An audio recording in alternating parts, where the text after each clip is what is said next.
इधर पे unit number 7 के डिस्कशन चल रहा है, जो किसका बात करता है, management and administration of company, की कंपनी का बिजनेस किस तरीके से मैनेज होगा और कंपनी का बिजनेस किस तरीके से एडमिनिस्टर होने वाला है। ठीक है, प्लीज फोकस करना यहां पर कि क्या बात हो रहा है। ठीक है, अच्छा ध्यान देना इधर, management and administration of company. ठीक है, management and administration of company. ठीक है, प्लीज ध्यान देना यहां पर यूनिट नंबर 7 का बात हो रहा है। ठीक है, किसका बात हो रहा है, यूनिट नंबर 7 का बात हो रहा है। ठीक है, अच्छा there are 2 parts, part A and part B. Part A में कौन सा सेक्शन है, 88 to 95, पार्ट बी में है 96 to 122। ठीक है, पूरा सेक्शन क्या है, 122, करेक्ट है। अच्छा 96 से 122 पार्ट बी में है। मैं पहले पार्ट बी सिखाऊंगा तुमको, जिसमें जनरल मीटिंग है। जनरल मीटिंग के लिए 5 सेक्शन है total, 96 which talks about annual general meeting, 97 which talks about annual general meeting on the order of NCLT, 98 में extra ordinary general meeting on the order of NCLT, 99 में penalty है, 100 में extra ordinary general meeting और 121 में report of AGM. ठीक है, धीरे धीरे सीखेंगे। सबसे पहले जनरल मीटिंग सीख लेंगे, फिर जनरल मीटिंग को बुलाने के लिए प्रोसीजर क्या होता है, फिर जनरल मीटिंग के अंदर रिक्वायरमेंट्स क्या होती है मीटिंग कंडक्ट करने के टाइम। ठीक है, मीटिंग कंडक्ट करने के टाइम रिक्वायरमेंट्स क्या होती है, और फिर मीटिंग के बाद क्या प्रोसीजर होता है, वो भी हम लोग यहां पर डिस्कस करेंगे। ठीक है, उसके अलावा कुछ बचे हुए सेक्शन है जिनको सन्ड्री सेक्शंस का नाम दिया है मैंने, सेक्शन 120 एंड 122 डिस्कस करेंगे क्या होता है क्या नहीं होता है। ठीक है, बट याद रखना किसी भी कंपनी में मीटिंग जो है वो 3 टाइप की होती है। कितने टाइप की मीटिंग होती है, 3 टाइप की मीटिंग होती है। एक होता है बोर्ड मीटिंग, एक होता है जनरल मीटिंग, एक होता है क्लास मीटिंग, करेक्ट है। अच्छा, board meeting board of directors का होता है और इसमें जो रिजोल्यूशन पास होता है उसको बोर्ड रिजोल्यूशंस बुलाया जाता है। और बोर्ड मीटिंग तुम लोग सीए फाइनल में पढ़ते हो, बट तुम लोग को टेंशन लेने का जरूरत नहीं है, बिकॉज सीए फाइनल से अब लॉ हट चुका है, 8 से 6 सब्जेक्ट हो चुके हैं। जनरल मीटिंग में मीटिंग किसकी होती है, मीटिंग ऑफ मेंबर्स यानी शेयर होल्डर्स की होती है। और जनरल मीटिंग में जो रेजोल्यूशन पास किए जा रहे हैं वो या तो ऑर्डिनरी होंगे या तो कौन से होंगे, स्पेशली पता होना चाहिए तुमको, सीए इंटर में पढ़ने वाले हम लोग। ठीक है, और class meeting particular class of holders की होती है। ठीक है, जैसे कि meeting of preference share holders या meeting of debenture holders and so on. ठीक है, अच्छा अब जनरल मीटिंग भी 2 टाइप का होता है, एक एनुअल जनरल मीटिंग और एक एक्स्ट्रा ऑर्डिनरी जनरल मीटिंग। ठीक है, पता होगा ये एनुअल जनरल मीटिंग, क्या बोला, annual general meeting section number 96 में है और extra ordinary general meeting section number 100 में है। ठीक है बच्चों, एनुअल जनरल मीटिंग कहां पर है, section 96, extra ordinary general meeting कहां है, सेक्शन 100। ठीक है, अच्छा अब एनुअल जनरल मीटिंग में क्या बोला है, ध्यान देना, all companies except OPC shall hold AGM every year, हर एक ईयर में एजीएम होल्ड करना होता है, every year you should hold AGM, compulsory होता है। ठीक है, अच्छा सवाल ये उठता है कि एजीएम बुलाएगा कौन। अच्छा उसके पहले एक बात याद रखना, except OPC 1% company AGM hold नहीं करता, ये पहले डिस्कस कर चुके हम लोग। एक ही पर्सन है वो ओपीसी कैसे एजीएम करेगा, किससे बात करेगा, वो समझ रहे हो मैं क्या बोल रहा हूं। ठीक है, अब सवाल उठता है कि एजीएम बुलाएगा कौन। So the proper authority to call AGM is board of directors. ठीक है, प्रॉपर अथॉरिटी जो एजीएम बुलाने के लिए रिस्पॉन्सिबल है बीओडी है, वो लोग बुलाएंगे तो ही एजीएम होता है, अदरवाइज एजीएम नहीं होता है। अच्छा एजीएम कब करोगे, तो तुम सबको पता है first AGM should be held with in 9 months from the end of the financial year in which company is incorporated, और सब्सिक्वेंट एजीएम कितने टाइम में होता है, with in 6 months from the end of the financial year और 15 months from last AGM whichever is earlier, whichever is what, whichever is earlier। समझ रहा है मैं क्या बोलने की कोशिश कर रहा हूं तुमको यहां पर, यस और नो, फिर से ध्यान देना, फोकस करना। ठीक है, सब्सिक्वेंट एजीएम, सुना मैंने क्या बोला, subsequent AGM 6 months from end of financial year और 15 months from last AGM, 15 months from last AGM whichever is earlier, वहां से करना है, करेक्ट है। अच्छा लेकिन आप चाहो तो एक्सटेंशन ले सकते हो आरओसी से सब्सिक्वेंट एजीएम के लिए, 3 months का एक्सटेंशन दे सकता है वो, कितने मंथ्स का, 3 months का। ठीक है, अच्छा अब अपने को ऊपर बोला गया है कि हर एक company every year, every calendar year एक एजीएम करेगी, एक क्या करेगी, एजीएम करेगी। बट अगर मेरी कंपनी न्यू कंपनी है, कौन सी कंपनी है, न्यू कंपनी, तो in case of first AGM company will not hold AGM in the year of its incorporation. सही बोला, फर्स्ट एजीएम के केस में कंपनी ईयर ऑफ इनकॉर्पोरेशन में एजीएम होल्ड नहीं करता। एग्जाम्पल देता हूं मैं, ध्यान देना। Say for example date of incorporation है 15 अप्रैल 2022 एंड फाइनेंशियल ईयर कब खत्म होगा फिर 31 मार्च 23। वहां से 9 मंथ्स होता है 31 December 23 which is the last date to hold AGM for financial year 22-23। Correct है? अच्छा, सो डोंट यू थिंक मेरी कंपनी बनी कब है 2022 में, बट मेरा पहला एजीएम 23 में होगा, 22 में एजीएम होने वाला नहीं है। समझ रहा है ना? 22 में एजीएम होने वाला नहीं है, 23 में एजीएम होने वाला है। करेक्ट है? तो जिस साल मेरी कंपनी इनकॉर्पोरेट हुई है उस साल मुझे एजीएम करने की जरूरत नहीं होती। और याद रखना फर्स्ट एजीएम के लिए there is no extension of 3 months. First AGM के लिए 3 मंथ्स का एक्सटेंशन नहीं होता क्योंकि ऑलरेडी आपको 9 मंथ्स दे रखे। सब्सिक्वेंट एजीएम के लिए 3 मंथ्स का एक्सटेंशन होता है। फिर बोलता है 2 एजीएम के बीच में मैक्सिमम गैप 15 मंथ से ज्यादा नहीं होना चाहिए, है ना? 15 महीने के अंदर आपकी एजीएम होनी ही होनी चाहिए। बट याद रखना अगर 3 मंथ्स का एक्सटेंशन मिल रहा है तो फिर वो 15 मंथ्स का गैप को इग्नोर किया जा सकता है। ठीक है? अच्छा, इधर पे देखो ये एग्जाम्पल दिया है, जब तुमको टाइम मिले डेट्स के साथ पढ़ सकते हो, एकदम क्लियर कट एग्जाम्पल दिया हुआ है। ठीक है?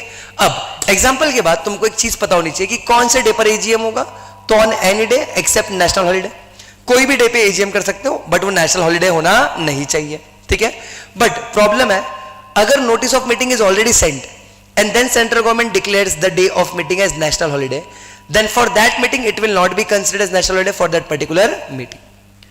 भाई हमने नोटिस दे दिया मीटिंग का, उसके बाद हमने नोटिस दे दिया, हम बोले meeting will be held on 11th अगस्त। कब होगा? 11th अगस्त। अच्छा, गवर्नमेंट अचानक से आया बोलता है नहीं 11th अगस्त तो नेशनल हॉलीडे। 11th अगस्त क्या है? National holiday. तो बताओ क्या हमारे लिए वो नेशनल हॉलीडे माना जाएगा उस साल के लिए? The answer is no. क्या नेक्स्ट ईयर ऑनवर्ड्स उसको नेशनल हॉलीडे मानेंगे? हाँ, बट क्या उस साल के लिए वो नेशनल हॉलीडे होगा? नहीं। समझ रहा है मैं क्या बोल रहा हूं तुम लोग को? क्योंकि नोटिस ऑलरेडी इशू हो गया है। बट सेक्शन 8 कंपनी में hold AGM on any day if such section 8 company is not defaulted under section 92 और section 137। 92 which talks about annual return and 137 which talks about filing of financial statement with ROC। Correct है? Easy है, simple. देखो section 8 company charity वाली company होती है, तो ऐसा हो सकता है ना उनके जो भी मेंबर्स है वो बेचारे बाकी दिन पे बिजी है, नेशनल हॉलीडे के दिन ही फ्री है, तो लोग अगर नेशनल हॉलीडे के दिन में मीटिंग करना चाहे तो कर सकते, कोई उनको रोकेगा नहीं। करेक्ट है? Simple, easy. फिर अगर टाइम ऑफ एजीएम हमेशा बिजनेस आवर्स में होना चाहिए 9 AM to 6 PM के बीच में, और ये टाइम मीटिंग बुलाने का है, मीटिंग एंड करने का नहीं है। मीटिंग कभी भी बुला सकते हो तुम 9 to 6 के बीच में। मान लो मैंने 5:59 PM को मीटिंग बुला लिया, चलेगा? हाँ। एंड रात को 10 बजे हो रहा है, चलेगा? हाँ, बट बुलाना टाइम के अंदर है। अच्छा, वेन्यू कहां होगा मीटिंग? वेन्यू क्या होगा? तो कंपनी के रजिस्टर्ड ऑफिस पे होगा, या तो within same city, town और village where registered office of the company situated. Correct है? एंड अनलिस्टेड कंपनी में hold AGM at any place within India after obtaining consent of all members. Correct है? याद रखना ही है। ठीक है? नॉर्मली कंपनी अपने रजिस्टर्ड ऑफिस में रखती है, या तो सेम सिटी, टाउन और विलेज। बट अगर मैं अनलिस्टेड कंपनी हूं तो मैं जहां चाहूं वहां एजीएम रख सकता हूं, कोई मुझे रोक सकता नहीं है। बट मुझे मेरे एग्जिस्टिंग मेंबर्स का कंसेंट लेना पड़ेगा। कंसेंट लेना मैंडेटरी है। कंसेंट लेना क्या है? कंसेंट लेना मैंडेटरी है। क्लियर है? सिंपल है, इजी है। ठीक है? अच्छा, अब अगर मैंने एजीएम कर ली तो एजीएम का रिपोर्ट बनाना पड़ेगा। क्या बनाना पड़ेगा? Report. As per section 121 every listed company, please अपने मटेरियल में मार्क कर लो, नहीं करोगे तो भी चलेगा क्योंकि यहां साफ साफ दिया हुआ है एवरी लिस्टेड कंपनी। कौन सी कंपनी बेटा? Every listed company. क्या बोला बेटा? एवरी लिस्टेड कंपनी क्या करेगी? वो रिपोर्ट फाइल करेगी एजीएम का आरओसी के पास in form MGT 15 within 30 days of conclusion of AGM. Within 30 days of conclusion of AGM, जो कि साइंड भी होगा और जो कि जिसपे डिक्लेरेशन भी होगा that all provisions for calling AGM has been fulfilled. ठीक है? एजीएम को बुलाने के लिए जितना भी रूल्स एंड रेगुलेशंस लगता है सब हमने पूरा किया है। करेक्ट है? तो देखो 96 में एजीएम हो गया और 121 में रिपोर्ट भी सबमिट कर दिया। कितना इजी है। लेकिन रिपोर्ट सबमिट करना सिर्फ किसके लिए होता है? सिर्फ और सिर्फ लिस्टेड कंपनीज के लिए होता है। सिर्फ और सिर्फ किसके लिए होता है? लिस्टेड कंपनीज के लिए होता है। करेक्ट है? अच्छा, लेकिन अगर तुम सेक्शन 121 का नॉन कंप्लायंस करते हो, सेक्शन 121 फॉलो नहीं करते, तो आप कंपनी पर पेनल्टी लगेगा 1 लाख, रोज का 500, मैक्सिमम 5 लाख। ऑफिसर पर लगेगा 25,000, रोज का 500, मैक्सिमम 1 लाख। ठीक है, ये 500 है बेटा, ये क्या है 500, ठीक है, रोज का 500, मैक्सिमम 1 लाख। क्लियर है बच्चों, इजी। तो दो सेक्शन 96 जो कि क्या बोलता है, क्या बुलाओ, एजीएम बुलाओ, और 121 जो बोलता है रिपोर्ट फाइल करो, और रिपोर्ट फाइल नहीं करोगे तो उसका पनिशमेंट भी होने वाला है। करेक्ट है। बट कभी कभी कंपनी क्या करता है, कभी कभी कंपनी डिफॉल्ट करता है एजीएम बुलाने में। सुन रहे हो बच्चों, कभी कभी कंपनी डिफॉल्ट करता है, कंपनी ठीक से एजीएम बुलाता नहीं है। तो उस केस में हम लोग किसके पास चले जाएंगे, हम लोग एनसीएलटी के पास चले जाएंगे बेटा। किसके पास चले जाएंगे बेटा, एनसीएलटी। ठीक है, यानी अगर डिफॉल्ट हो रहा है in holding annual general meeting, क्या हो रहा है बच्चों, डिफॉल्ट हो रहा है in holding what, annual general meeting. ठीक है, तो दो कॉन्सिक्वेंसेस है। पहला, कोई ना कोई चुगली करेगा। वैसे कोई ना कोई चुगली करेगा मतलब कोई ना कोई जाके रिपोर्ट करेगा। किसको रिपोर्ट करेगा, तो कोई ना कोई जाके रिपोर्ट करेगा एनसीएलटी को कि कंपनी ने एजीएम अपना नहीं किया। तो एनसीएलटी वहां से डांटेगा, बोलेगा भाई एजीएम करो। एनसीएलटी वहां से डांटेगा और बोलेगा क्या करो, एनुअल जनरल मीटिंग करो, और एनसीएलटी फिर ऑर्डर देगा कि एजीएम करना पड़ेगा।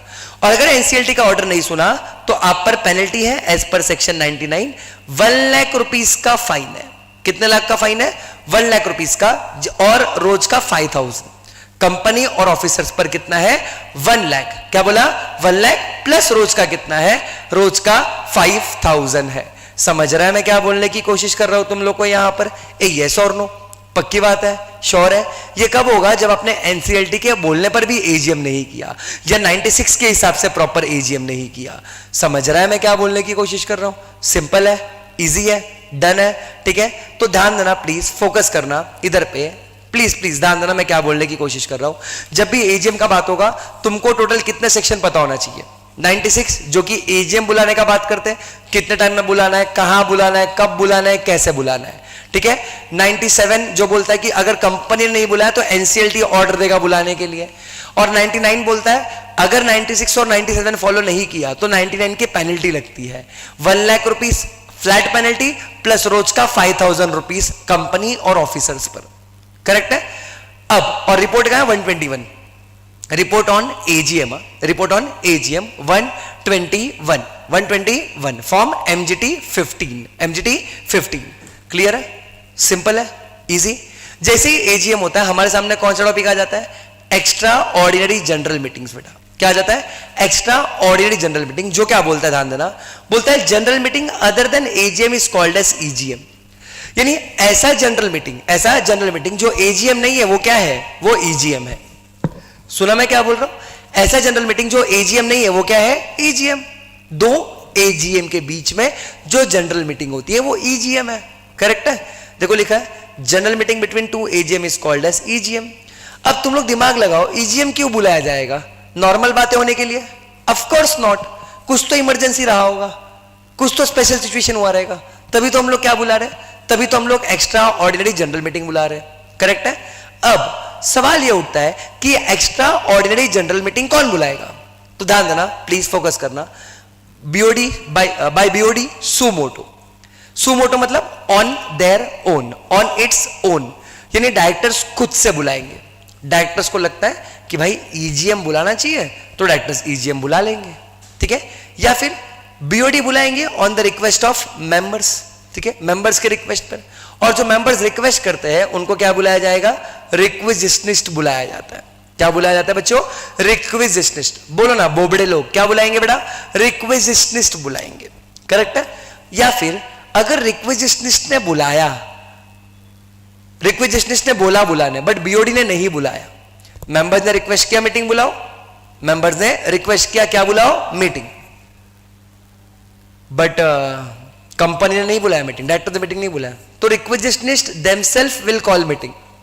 रिक्विजिशनिस्ट खुद से मीटिंग बुला लेंगे, या फिर एनसीएलटी भी ऑर्डर कर सकता है मीटिंग बुलाने के लिए, ईजीएम बुलाने के लिए। ठीक है, एनसीएलटी ईजीएम बुलाने के लिए ऑर्डर करेगा। ये कहां लिखा है, सेक्शन नंबर 98 में लिखा है। इसको अभी नहीं पढ़ेंगे, पहले हम लोग 100 पढ़ेंगे, सेक्शन 100। ठीक है, ध्यान देना प्लीज, फोकस करना। ये सबसे सिंपल है। अगर डायरेक्टर्स ईजीएम बुलाना चाहते हैं तो जब चाहे तब बुला ले। अगर डायरेक्टर्स को लग रहा है कोई कुछ इमरजेंसी मैटर्स है जिसको बुलाकर बात करके डिस्कस करना चाहिए तो डिस्कस कर ले, कोई दिक्कत नहीं है। करेक्ट है। अच्छा, दूसरा होता है by BOD on the request of members. ये कैसे होता है ध्यान देना, ठीक है। अभी जो रिक्वेजिशनिस्ट है, ये जो रिक्वेस्ट कर रहे हैं मेंबर्स है, जो क्या है मेंबर्स है, ठीक है। मेंबर्स रिक्वेस्ट करेंगे कंपनी को, मेंबर्स क्या करेंगे रिक्वेस्ट कंपनी को, और जो भी रिक्वेस्ट होगा ये डेटेड होगा, डेट होगा उस पे, साइंड बाय ऑल रिक्वेजिशनिस्ट या फिर any one of them if he is authorised by all, correct है। अच्छा, फिर reason for calling EGM should be disclose, कि क्यों बुलाना चाहता है ईजीएम, मेंबर्स क्या करवाना चाहता है, क्या डिस्कस करवाना चाहता है, और फिर कहां डिपॉजिट करना है इसको, कंपनी के रजिस्टर्ड ऑफिस में। आरओ क्या होता है बेटा, कंपनी के रजिस्टर्ड ऑफिस में, करेक्ट है, इजी है, सिंपल है, डन है। अच्छा, कहां रिक्वेस्ट डिपॉजिट करना है, कंपनी में डिपॉजिट करना, कहां पर, कंपनी पर, और यहां पर request will be receive by board of directors on behalf of the company, ठीक है। रिक्वेस्ट कौन रिसीव करेगा, बोर्ड ऑफ डायरेक्टर्स कंपनी के बिहाफ पर रिसीव करने वाले हैं, करेक्ट है। अच्छा, बट याद रखना मेरे पास रिलायंस का एक शेयर है, मेरे पास रिलायंस का एक शेयर है, मैं रिलायंस को बोलता हूं ए रिलायंस इधर आ, इधर आ, ए रिलायंस इधर आ, मीटिंग बुला, मीटिंग, ईजीएम बुला, मुझे लग रहा है कि कुछ इमरजेंसी बात डिस्कस करना है, ईजीएम बुलाओ। क्या लगता है रिलायंस बुलाएगी ईजीएम? तुम ही सोच के देखो, will Reliance call EGM? The answer is of course not. भाई जो भी रिक्वेस्ट कर रहा है ईजीएम बुलाने के लिए, उसके पास शेयर्स प्लेंटी में होना चाहिए, प्लेंटी समझते हो, ज्यादा शेयर्स होना चाहिए।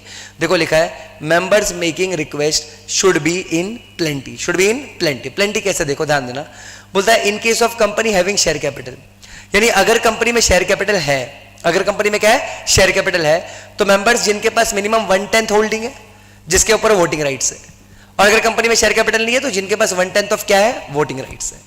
शेयर कैपिटल है तो 1/10 ऑफ शेयर कैपिटल जिस पे वोटिंग राइट्स है, शेयर कैपिटल नहीं है तो 1/10 ऑफ वोटिंग राइट्स।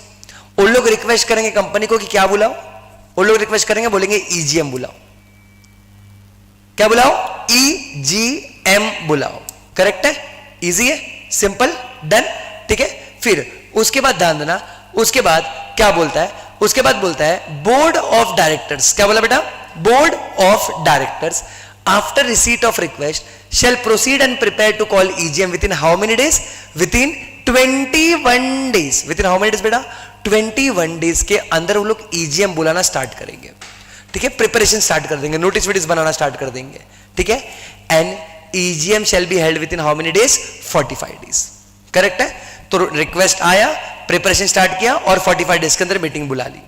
इसको कैसे मैं बताऊंगा, ध्यान देना, X डे पर रिक्वेस्ट आया, request is received, X + 21 days पे प्रिपरेशन स्टार्ट हुआ, नोटिस वगैरह इशू हुआ मेंबर्स को, एंड 45 डेज के अंदर क्या बुलाना है, ईजीएम बुला लेना है, ठीक है।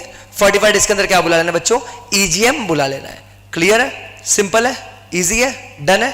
अच्छा, अब देखो यहां पर फोकस करना, मैं क्या बोल रहा हूं, ठीक है। जो बोर्ड ऑफ डायरेक्टर्स है, बोर्ड ऑफ डायरेक्टर्स है, वो लोग इशू करेंगे notice within how many days, 21 days, and they will call EGM with in how many days, 45 days, and they will discuss all the agenda of requisitionist. They will discuss what? All the agenda of requisitionist. Correct है बच्चों, simple. देखो तीन ही चीज याद रखना, 21 days के अंदर notice दे देंगे, 45 डेज के अंदर ईजीएम बुला लेंगे, और सारा एजेंडा भी डिस्कस कर लेंगे जो रिक्वेजिशनिस्ट ने बोला है। तो अगर ये कर लिया तीनों चीज, ये तीनों चीज कर लिया, तो it will be concluded as BOD has called valid EGM on the request of the members, है ना। ऐसा मान लेंगे कि वैलिड ईजीएम हो चुका है, प्रॉपर ईजीएम हो चुका है। क्लियर है बच्चों, इजी है, सिंपल, डन। अच्छा, लेकिन if board of directors fails to issue notice within 21 days, 21 days के अंदर नोटिस इशू नहीं किया, या जिस दिन से नोटिस दिया था उस दिन से 45 डेज के अंदर मीटिंग नहीं बुलाया, या फिर सारा मैटर्स डिस्कस नहीं किया। जैसे रिक्वेजिशनिस्ट ने बोला था कि हमको 4 मैटर डिस्कस करना है, बट डायरेक्टर्स ने मीटिंग बुलाकर 1-2 मैटर ही डिस्कस किया, या कुछ भी डिस्कस नहीं किया, मान लो मीटिंग ही नहीं बुलाई, नोटिस ही इशू नहीं की, तो it will be deemed as BOD have failed to call EGM, है ना। बीओडी ईजीएम बुला पाए नहीं, या बुलाए तो भी बराबर होल्ड कर पाए नहीं, वैलिड डिस्कशन कर पाए नहीं, तो अब क्या होगा, कुछ नहीं। Members will themselves call EGM within 3 months from the date of deposit of request. Members खुद ही मीटिंग बुला लेंगे। अगर रिक्वेजिशनिस्ट मीटिंग नहीं बुला पाए, सुन रहे हो बच्चों, अगर रिक्विजिशनिस्ट मीटिंग नहीं बुला पाए तो मेंबर्स खुद ही मीटिंग बुला लेंगे with in how many days, 3 months. अच्छा, जो भी टाइम तुम काउंट करोगे 30 डेज 21 डेज 45 डेज 3 मंथ्स, ये सब तुम लोग को एक्स डे से काउंट करना है। मैंने से एक्स डे मतलब जिस दिन से रिक्वेस्ट किया गया था उस दिन से काउंट करना है। समझ रहे हो बच्चों मैं क्या बोल रहा हूं तुम लोग को? इजी है, सिंपल। तो तुम टेक्निकली देखो तो 45 डेज बीओडी के पास है मीटिंग बुलाने के लिए, और बीओडी ने नहीं बुलाया तो उसके बाद और 45 डेज अगर देखा जाए तो मेंबर्स को भी दिया गया है। करेक्ट है? अच्छा, अब देखो कंपनी क्या करेगा। Company is liable to give details of all members to requisitionist. ठीक है, कंपनी क्या करेगा, जितना भी डिटेल्स है मेंबर्स का वो किसको दे देगा, रिक्विजिशनिस्ट को, which is made as on 21st day from the receipt of valid requisition. ठीक है, जितना भी डिटेल्स है, जो भी लिस्ट ऑफ मेंबर्स है 21st डे तक वो बना के along with changes till 45th day किसको दे देगा, रिक्विजिशनिस्ट को। क्योंकि अब नोटिस विटिस कौन भेजने वाला है, रिक्विजिशनिस्ट। वो लोग मीटिंग बुलाएंगे, अभी नोटिस भी वो लोग भेजेंगे। बट डोंट यू थिंक रिक्विजिशनिस्ट 10% होंगे? 10% जिनके पास से वो लोग रिक्वेस्ट कर सकते हैं ना, तो लोग तो 10% हो गए, उनके पास बाकी सारे मेंबर्स का डिटेल थोड़ी होगा। तो लोग कंपनी से मांगेंगे और कंपनी को वो डिटेल देना पड़ेगा, कंपलसरी है। करेक्ट है? अच्छा, तो देखो लिखा है एक्स डे पे valid requisition was deposited, x plus 21 days पे कंपनी लिस्ट ऑफ मेंबर्स बनाएगी along with changes till x plus 45th day. ये किसको देना पड़ेगा, उन लोग को, रिक्विजिशनिस्ट को।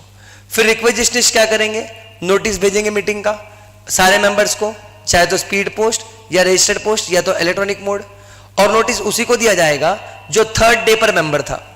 जो कब मेंबर था बच्चों, जो 3rd डे पर मेंबर था। सही सुना है तुमने ये? ठीक है, जैसे ध्यान देना प्लीज, एक्स डे पर वैलिड रिक्वेजिशन डिपॉजिट हुआ था, 21 डेज पर लिस्ट ऑफ मेंबर्स बने थे, चेंजेस 45th डे के, लेकिन नोटिस तो उसी को दिया जाएगा जो 3rd डे पर मेंबर था। अगर रिक्वेजिशनिस्ट मीटिंग बुला रहे, सुना मैंने क्या बोला, अगर कौन मीटिंग बुला रहा है, रिक्विजिशनिस्ट मीटिंग बुला रहा है, तो नोटिस उसी को देंगे जो 3rd डे पर मेंबर था। जो कब मेंबर था, 3rd डे पर मेंबर था। करेक्ट है? अगर कंपनी बुला रही है तो कंपनी तो कोई भी डे तक के इंसान को नोटिस दे सकती है, x प्लस 21 डेज तक का, क्योंकि x प्लस 21 डेज तक नोटिस इशू होना चाहिए। बट रिक्विजिशनिस्ट बुलाएंगे तो एक स्टैंडर्ड डेट रख दिया है, मेंबर्स जो x प्लस 3rd डे तक मेंबर थे उन्हीं को नोटिस मिलेगा। करेक्ट है? एंड यहां पर एक क्वेश्चन आता है, will accidental omission to give notice और non receipt of notice invalidate the meeting? यानी गलती से अगर किसी को नोटिस विटिस नहीं पहुंचा या फिर नहीं मिल पाया तो क्या उससे मीटिंग इनवैलिड हो जाएगा? The answer is no sir, meeting invalid नहीं होता। मीटिंग इनवैलिड नहीं होता क्योंकि आपने एक्सीडेंटल ओमिशन किया, आपने जानबूझकर किसी को नोटिस नहीं दिया है। ठीक है, एक्सीडेंटल ओमिशन है। ठीक है, अच्छा, फिर requisitionist are not required to annex, क्या बोला, अनेक्स यानी attach explanatory statement to notice, explanatory statement to notice. ठीक है, यानी रिक्विजिशनिस्ट एक्सप्लेनेटरी स्टेटमेंट अटैच नहीं करता।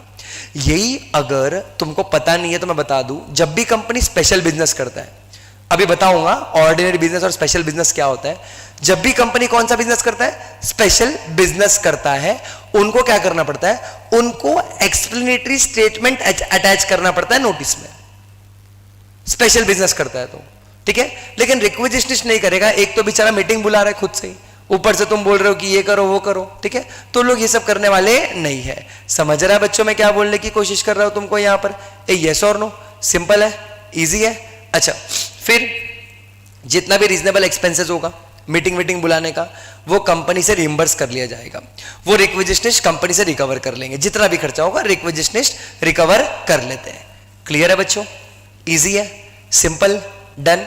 अच्छा, फिर यहां पर एक कंपैरिजन रख रहा हूं मैं तुम लोग के सामने, बहुत जबरदस्त कंपैरिजन है, इससे तुम लोग का पूरा कंसेप्ट क्लियर हो जाता है, एक ही बार में रिवाइज भी हो जाता है। ध्यान देना, बोलता है पहले तो एजीएम का बात हो रहा है, दूसरा बात हो रहा है AGM by board of director suo motu, और तीसरा बात हो रहा है EGM by requisitionist. EGM by what? Requisitionist. अब ये कैसे होता है ध्यान देना। ठीक है, एक साइड लिखा है डे, एजीएम कौन से डे पे बुलाएंगे, so any day except national holiday.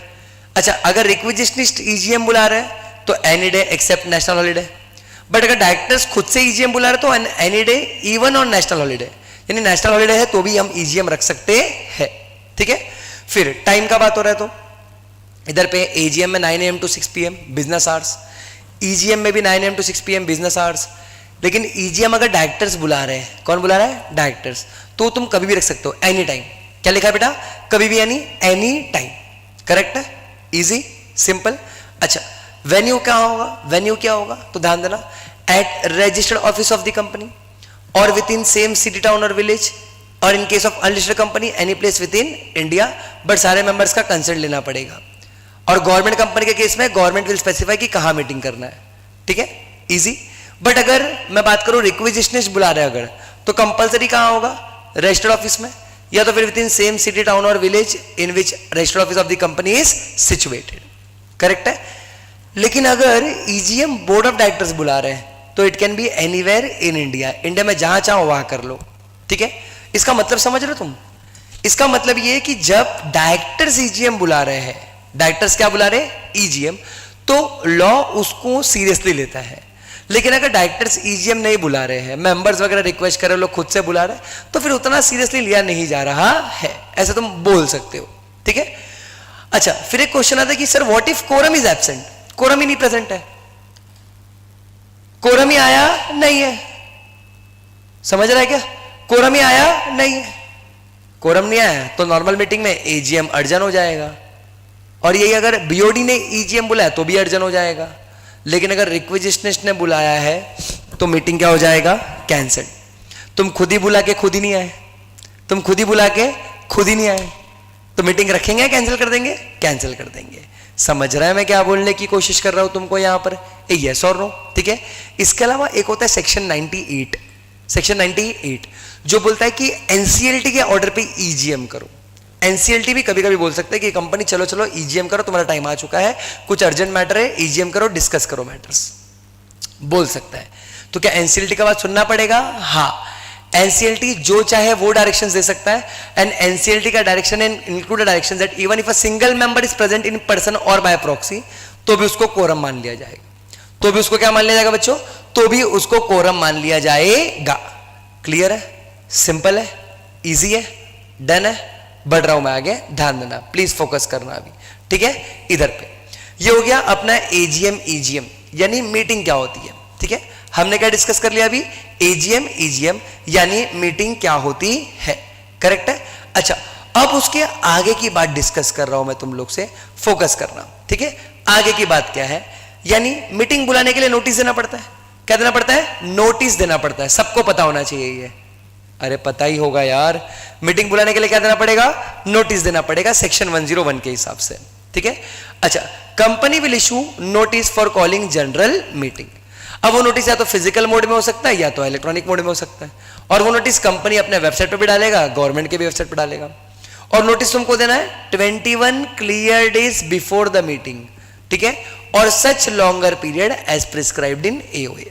ठीक है, यानी 21 क्लियर डेज, 21 क्लियर डेज, या तो जो एओए में लिखा है विच एवर इज लॉन्गर। जैसे अगर एओए में 30 डेज लिखा है तो फिर 30 डेज फॉलो करना पड़ेगा। करेक्ट है, इजी। अच्छा, वही सेक्शन 8 कंपनी में 21 की जगह कितना क्लियर डेज है? 14 क्लियर डेज है, प्रोवाइडेड कंपनी ने सेक्शन 92 या 137 का डिफॉल्ट नहीं किया है। क्लियर है। फिर बोलता है company can also call general meeting by giving shorter notice. Company 21 clear days नहीं रुक सकता, कंपनी को कम टाइम का नोटिस देकर मीटिंग बुलाना है। क्या बुला सकता है? बिल्कुल बुला सकता है। कैसे बुला सकता है? ध्यान देना, फोकस करना। अगर कंपनी में शेयर कैपिटल है, कंपनी में क्या है? कंपनी में शेयर कैपिटल है, तो ईजीएम बुलाएंगे शॉर्ट नोटिस पे, तो कंसेंट किसका चाहिए? मेजॉरिटी नंबर्स जिनके पास 95% of paid up share capital है। नंबर्स के majority having 95% of share capital. सुन रहे हो बच्चों? फिर से सुनना, नंबर्स में मेजॉरिटी जिनके पास 95% ऑफ क्या होना चाहिए? Paid up share capital. But अगर कंपनी में शेयर कैपिटल नहीं है तो भाई, कंपनी में शेयर कैपिटल नहीं है तो ईजीएम बुलाएंगे शॉर्ट नोटिस पे। कंसेंट किससे लेंगे? Members holding minimum 95% of voting rights shell be obtain. ठीक है, शेयर कैपिटल है तो मेंबर्स का मेजॉरिटी जिनके पास 95% है, बट शेयर कैपिटल नहीं है, बट शेयर कैपिटल नहीं है तो ऐसे मेंबर्स जिनके पास 95% ऑफ क्या है? वोटिंग पावर्स है। करेक्ट है, सिंपल है ना। तो देखो लिखा है if company wants to call AGM on shorter notice, ये ईजीएम का बताया ना, EGM on shorter notice, EGM on shorter notice. But अगर एजीएम बुलाना है शॉर्टर नोटिस पे तो consent of minimum 95% of members entitled to vote shall be obtain. Correct है, इजी। तो देखो बहुत सिंपल है, कल को एग्जाम में क्वेश्चन आ गया कि हमें एजीएम शॉर्टर नोटिस पे बुलाना है, तो बोलना ठीक है 95% ऑफ वोटिंग राइट्स वाले 95% ऑफ मेंबर्स जिनके पास वोटिंग है उनका अप्रूवल ले आओ, तो तुम लोग क्या कर सकते हो, तुम लोग एजीएम शॉर्टर नोटिस पे बुला सकते हो। बट ईजीएम के लिए नाटक है, having share capital, not having share capital. Share capital है तो majority numbers holding 95% in voting rights, और अगर शेयर कैपिटल नहीं है तो 95% ऑफ वोटिंग राइट्स। ठीक है, ये सब पता होना चाहिए। करेक्ट है, इजी है बच्चों, बढ़ू मैं आगे। ठीक है, अच्छा अब लेकिन बार बार एक बच्चा मुझे सवाल पूछे, सर क्लियर डेज क्या होता है? हालांकि तुमको पता है बट फिर भी I will repeat once again, what is clear days? तो day on which notice is given shall not be counted, है ना, जिस दिन नोटिस दिया उस दिन काउंट करना होता नहीं है। Second, day on general meeting shell not B, day of general meeting shell not be counted, यानी जिस दिन नोटिस दिया उसको काउंट नहीं करोगे, जिस दिन मीटिंग है उसको काउंट नहीं करोगे, और अगर नोटिस आपने पोस्ट से दिया है तो एक्स्ट्रा 48 आवर्स को भी काउंट करना नहीं है। सुन रहे हो बच्चों मैं क्या बोल रहा हूं? ठीक है, अगर नोटिस किससे दिया है, अगर नोटिस पोस्ट से दिया है तो एक्स्ट्रा 48 आवर्स भी काउंट करना नहीं है। समझ रहा है बच्चों? इजी है, सिंपल। वो होता है क्लियर डेज। नोटिस दिया नहीं काउंट करना, नोटिस मिला नहीं, नोटिस मिला बोल रहा हूं, मीटिंग है मत काउंट करना, पोस्ट से दिया तो 48 आवर्स और मत काउंट करना। ठीक है, जैसे यहां पर देखो फॉर एग्जांपल 1 जनवरी 23 को नोटिस इशू किया है और मीटिंग बुलाया है 24 जनवरी 2023, बताओ वैलिड है कि नहीं है? तो भाई इसको बोलना, सुन मेरी बात, कि वैलिड है कि नहीं है हम बताएंगे। ठीक है, कैसे, ध्यान देना। नोटिस किस दिन भेजा? 1 जनवरी 23 को, उसको काउंट नहीं करेंगे। मीटिंग कब है? 24 जनवरी, उसको भी काउंट नहीं करेंगे। अच्छा, नोटिस भेजने के बाद 48 आवर्स यानी सेकंड और थर्ड भी काउंट नहीं करेंगे, तो बचा कितना? क्लियर डेज 20, और नोटिस क्या है? इनवैलिड। अच्छा एक बात बताऊं, ये 20 डेज का नोटिस भी चलेगा, ये 20 डेज का नोटिस भी चलेगा अगर अगर अगर आपने अप्रूवल ले लिया है, एजीएम है तो members having 95% of members having voting rights, और अगर ईजीएम है तो वो having company having share capital या company not having share capital, दोनों लिमिट्स देखना पड़ेगा। ठीक है,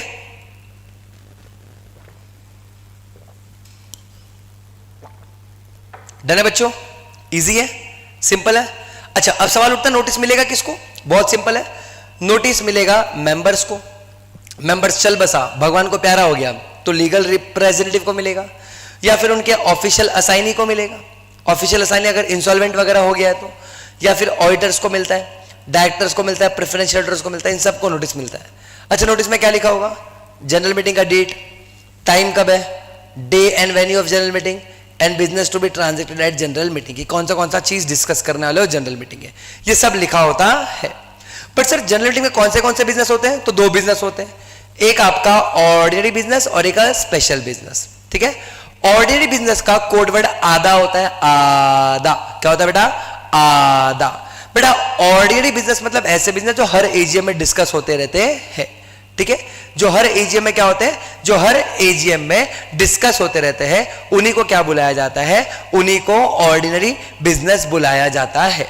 ठीक है, और स्पेशल बिजनेस जो हर एजीएम में नहीं, जो कभी कभार डिस्कस होते हैं, उन्हीं को क्या बुलाया जाएगा?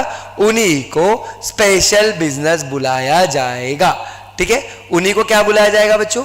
उन्हीं को स्पेशल बिजनेस बुलाया जाएगा। ए यस और नो? इजी है, पक्का, श्योर है, डन है। अच्छा फोकस करना। अब ऑर्डिनरी बिजनेस में कोडवर्ड आधा है, आधा क्या बोलता है? आधा में ए बोलता है अप्रूवल ऑफ फाइनेंशियल स्टेटमेंट, बोलता है approval of financial statement, auditor report etcetera. Financial statement हर साल बनना है, ऑडिट रिपोर्ट हर साल बनना है, तो उसका अप्रूवल। या फिर appointment of directors in place of retiring directors, ठीक है, डायरेक्टर्स का अपॉइंटमेंट रिटायरिंग के जगह पे, या फिर डिक्लेरेशन ऑफ डिविडेंड, या फिर appointment of auditors and fixation of their remuneration. ये 4 बिजनेस हमेशा एजीएम में ही डिस्कस होते हैं। आई रिपीट, ये 4 बिजनेस हमेशा कहां डिस्कस होते हैं? एजीएम में ही डिस्कस होते हैं, और इसके लिए कंपनी को क्या पास करना होता है? ऑर्डिनरी रेजोल्यूशन ही पास करना होता है। ये एवरी एजीएम में होगा, एवरी एजीएम में होगा। करेक्ट है, इजी है, पक्का, श्योर। लेकिन स्पेशल बिजनेस वो होते हैं जो ऑर्डिनरी नहीं होते, यानी इन चार को छोड़ के, आधा को छोड़ के जो भी बिजनेस है वो सारे के सारे कौन से बिजनेस है? स्पेशल बिजनेस माने जाते हैं। स्पेशल बिजनेस एजीएम ईजीएम दोनों में डिस्कस कर सकते हो, है ना, but all business discussed at EGM is deemed special. समझ रहा है मैं क्या बोल रहा हूं? ईजीएम में जो भी बिजनेस डिस्कस करोगे उसको हम लोग क्या मान लेते हैं? स्पेशल मान लेते हैं, क्योंकि ईजीएम ऑर्डिनरी बिजनेस के लिए आता ही नहीं है। ऑर्डिनरी बिजनेस करना होगा तो मैं ईजीएम कर लूंगा, कॉमन सेंस है, ठीक है। For special business company can pass OR और ऐसा, क्लियर है? अच्छा, अब हाँ, बच्चों को ना ये मिथ होता है, बच्चों को लगता है स्पेशल बिजनेस के लिए स्पेशल रेजोल्यूशन ही लगेगा, which is absolutely wrong. Special business के लिए ऑर्डिनरी रेजोल्यूशन भी लग सकता है, स्पेशल रेजोल्यूशन भी लग सकता है, दोनों रेजोल्यूशन, दोनों में से कोई भी रेजोल्यूशन लग सकते हैं। क्लियर है बच्चों? इजी है, सिंपल। फिर देखो बोलता है, if in the general meeting of the company special business is to be transacted then company shall attach explanatory statement to the notice of the meeting. ठीक है, बिल्कुल।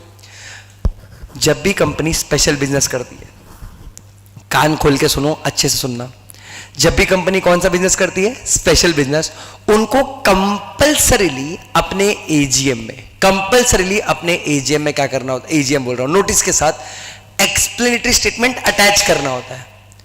सी 101 में नोटिस देना है, बट नोटिस के साथ एक्सप्लेनेटरी स्टेटमेंट अटैच होगा, ये 102 में होता है। क्या होता है? 102। तो देखो लिखा है यहां पे, एक्सप्लेनेटरी स्टेटमेंट कौन सा इंफॉर्मेशन कंटेन करेगा।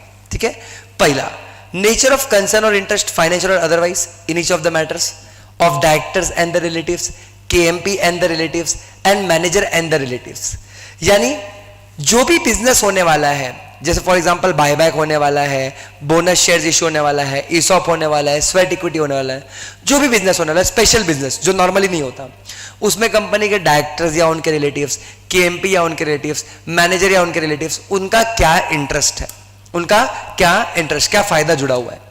या फिर all material information which is necessary for an investor to take inform decision, है ना, इन्वेस्टर्स के लिए डिसीजन लेने के लिए कौन सी चीजें इंपॉर्टेंट है वो भी इंक्लूड होगा इसमें। इसके अलावा अगर मेरे कंपनी के एजीएम में, मान लो मैंने एग्जांपल, पहले तो थियरी सुन लो, अगर मेरे कंपनी के एजीएम में सामने वाले कंपनी का बात होने वाला है, सुना, मेरे कंपनी के एजीएम में सामने वाले कंपनी का बात होने वाला है, तो मेरे कंपनी के बड़े बड़े लोगों का सामने वाले कंपनी में कितना शेयर होल्डिंग है, अगर 2% या उससे ज्यादा है तो वो डिस्क्लोज करना पड़ेगा। अगर 2% या उससे ज्यादा तो वो डिस्क्लोज करना पड़ेगा, संभालना। ठीक है, क्या लिखा है देखो, अगर रिलायंस के एजीएम में टीसीएस लिमिटेड का डिस्कशन होने वाला है, then in such case share holding of promoters, directors, KMP और manager in TCS limited shall be disclosed if their holding is more than equal to 2% of paid up share capital of TCS Limited. Correct है? अगर 2% या उससे ज्यादा holding है तो disclose करना पड़ेगा। ठीक है, इतना ही नहीं, अगर किसी जनरल मीटिंग में कोई डॉक्यूमेंट्स वगैरह चेक होने का बात हो रहा है तो time and place where such documents can be inspected, वो भी डिस्क्लोज करना पड़ता है। ठीक है, इन शॉर्ट एक्सप्लेनेटरी स्टेटमेंट में तुमको पूरा फुल फ्लेज डिटेल्स देना पड़ता है। समझ रहा है बच्चों मैं क्या बोलने की कोशिश कर रहा हूं तुमको यहां पर, है ना।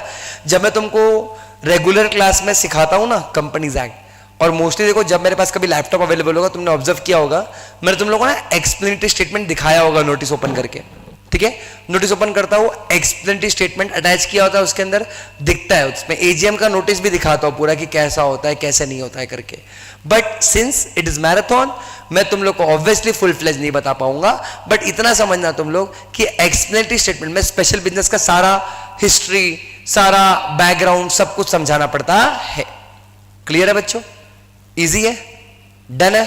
ठीक है, अच्छा ठीक है सर, नोटिस हो गया, और अगर स्पेशल बिजनेस है तो उसमें एक्सप्लेनेटरी स्टेटमेंट भी लिखा होगा। ठीक है सर, ये समझ गया सर, लेकिन व्हाट अबाउट मीटिंग, मीटिंग कब स्टार्ट होगा? तो बेटा मीटिंग तब स्टार्ट होगा जब कोरम आया है। जब क्या है? कोरम। सर कोरम क्या होता है? तो quorum is nothing but minimum number of members required to start meeting. Meeting चालू करने के लिए जो मिनिमम नंबर ऑफ मेंबर्स लगता है वो कौन होता है? वो कोरम होता है। और वैलिड मीटिंग के लिए कोरम प्रेजेंट होना जरूरी होता है। And quorum should not only be present at the start of the meeting but in fact it should be present throughout the meeting. समझ रहे हो? जरूरी नहीं है कि मीटिंग स्टार्ट करने के टाइम ही है, थ्रू आउट द मीटिंग होना चाहिए। ऐसा नहीं कि कोरम था फिर चला गया, थ्रू आउट द मीटिंग होना चाहिए। और कोरम कितना होगा? तो कोरम होगा सेक्शन 103 और articles of association whichever is higher. सुना मैंने क्या बोला? कोरम कितना होता है? सेक्शन 103 और आर्टिकल्स ऑफ एसोसिएशन में जितना लिखा है whichever is higher. Clear है? सिंपल है, इजी है, डन है। अच्छा, लेकिन कोरम होगा कितना वो तो बताइए सर। बहुत सिंपल है, अगर पब्लिक कंपनी है तो इट इज अप टू 1000, अगर मेंबर 1000 तक है तो minimum 5 members should be personally present, अगर 1000 से ज्यादा बट अप टू 5000 है तो minimum 15 members should be personally present, और अगर 5000 से ज्यादा है तो minimum 30 members should be personally present. Correct है? Easy, simple. तो याद कैसे रखता हूं मैं? 5, 15, 30। क्या बोला बच्चों? याद कैसे रखेंगे? 5, 15, 30। बोलो ना बच्चों, कैसे याद रखेंगे? 5, 15, 30। करेक्ट है बच्चों? इजी है, पक्का, श्योर है, डन है। अच्छा, फिर अगर प्राइवेट कंपनी तो 2 मेंबर्स पर्सनली प्रेजेंट आने चाहिए। करेक्ट है? और अगर जॉइंट शेयर होल्डर है तो उनको एक ही काउंट करना होता है। ठीक है? जिसका नाम पहला लिखा होगा। जॉइंट शेयर होल्डर है तो जिसका नाम पहले लिखा होगा उसको पहले काउंट किया जाएगा। करेक्ट है? दोनों को नहीं काउंट किया जाएगा। अगर दोनों मीटिंग में आए तो दोनों आए तो दोनों को नहीं, दोनों में से एक को ही जिनका नाम पहले लिखा हुआ है। अच्छा, मान लो जिनका नाम पहले लिखा हुआ है वो आए नहीं, तो जो आया उसी को काउंट कर लो। सिंपल है, इजी, डन। और पर्सनली प्रेजेंट मतलब खुद से आना चाहिए, खुद से। Member should be present himself. Correct है? Easy, simple. अच्छा, फिर इधर पे ध्यान देना, फोकस करना। बोलता है रिलायंस इंडस्ट्रीज लिमिटेड है, ठीक है? उनके मेंबर है प्रेसिडेंट ऑफ इंडिया या गवर्नर ऑफ स्टेट, यानी इन शॉर्ट रिलायंस में गवर्नमेंट का होल्डिंग है। इन शॉर्ट क्या है? रिलायंस में क्या है? गवर्नमेंट का होल्डिंग है। तो उनका एजीएम अटेंड करने प्रेसिडेंट खुद आएंगे? गवर्नर खुद आएंगे? नहीं, वो लोग भेजते हैं रिप्रेजेंटेटिव, और उन रिप्रेजेंटेटिव को पर्सनली प्रेजेंट काउंट किया जाता है, and they are counted in quorum. यानी जितने भी कंपनी में गवर्नमेंट का होल्डिंग है, चाहे वो सेंट्रल गवर्नमेंट हो या स्टेट गवर्नमेंट, वहां पर प्रेसिडेंट और गवर्नर खुद नहीं आते, वो लोग रिप्रेजेंटेटिव भेजते हैं और वो लोग कोरम में काउंट होते हैं। ठीक है? फिर इधर पे बोला गया है रिलायंस इंडस्ट्रीज लिमिटेड का मेंबर आईटीसी है, यानी एक कंपनी का मेंबर दूसरा कंपनी है। अब दिमाग लगाओ, रिलायंस की मीटिंग में आईटीसी खुद तो नहीं आएगा। आईटीसी के डायरेक्टर्स क्या करेंगे? एक को नॉमिनेट करेंगे, एक को रिप्रेजेंटेटिव भेजेंगे। एक को क्या भेजेंगे? एक को रिप्रेजेंटेटिव भेजेंगे। अब जिसको भी रिप्रेजेंटेटिव भेजेंगे उनको क्या काउंट किया जाएगा? कोरम में काउंट किया जाएगा, क्योंकि उनको पर्सनली प्रेजेंट माना जाएगा। समझ रहा है बच्चों मैं क्या बोल रहा हूं तुम लोग को? यस और नो? सिंपल है, इजी है, पक्का। बट याद रखना, प्रेफरेंस शेयर होल्डर्स को कभी कोरम में काउंट किया नहीं जाता, क्योंकि प्रेफरेंस शेयर होल्डर्स के पास तो वोटिंग राइट्स होता ही नहीं है, तो उनको कोरम में काउंट नहीं किया जाएगा until and unless the rights are affected. ठीक है? फिर रिलायंस इंडस्ट्रीज लिमिटेड है, ठीक है?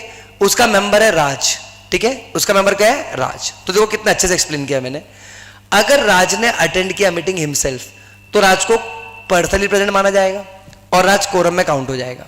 ठीक है? But if Raj appoint Simran to attend AGM, तो Simran will be called as proxy. क्या बुलाएंगे बेटा? Proxy. And Simran will not be considered in quorum. है ना? इसका मतलब क्या होता है? That proxy is not counted in quorum. ठीक है? बट प्रेसिडेंट के रिप्रेजेंटेटिव या गवर्नर के रिप्रेजेंटेटिव, उनको प्रॉक्सी नहीं बोला जाता, उनको रिप्रेजेंटेटिव बोला जाता है, and representatives are counted in quorum. Clear है बच्चों मैं क्या बोलने की कोशिश कर रहा हूं तुमको यहां पर? यस और नो? पक्की बात है? श्योर है? ठीक है? अच्छा, but what if quorum is present, quorum is absent? अगर कोरम आया ही नहीं तो मीटिंग चालू करना तो कुछ लोग तो होने चाहिए। अब कोरम आया नहीं तो क्या होगा? बहुत सिंपल है, कुछ नहीं, ध्यान देना इधर पे। बोलता है we should wait for 30 minutes, यानी हाफ एन आवर कोरम आने के लिए। अगर नहीं आया कोरम तो general meeting will be adjourned to next week, same time same place same day, अगले वीक हो जाएगा। और general meeting will be adjourned to such date time और प्लेस एज बीओडी में डिटरमाइन, या तो automatically next week same time same place same day पे हो जाएगा, या तो फिर कोई दूसरे टाइम प्लेस पे हो जाएगा, जैसे डायरेक्टर्स बोलेंगे वैसे।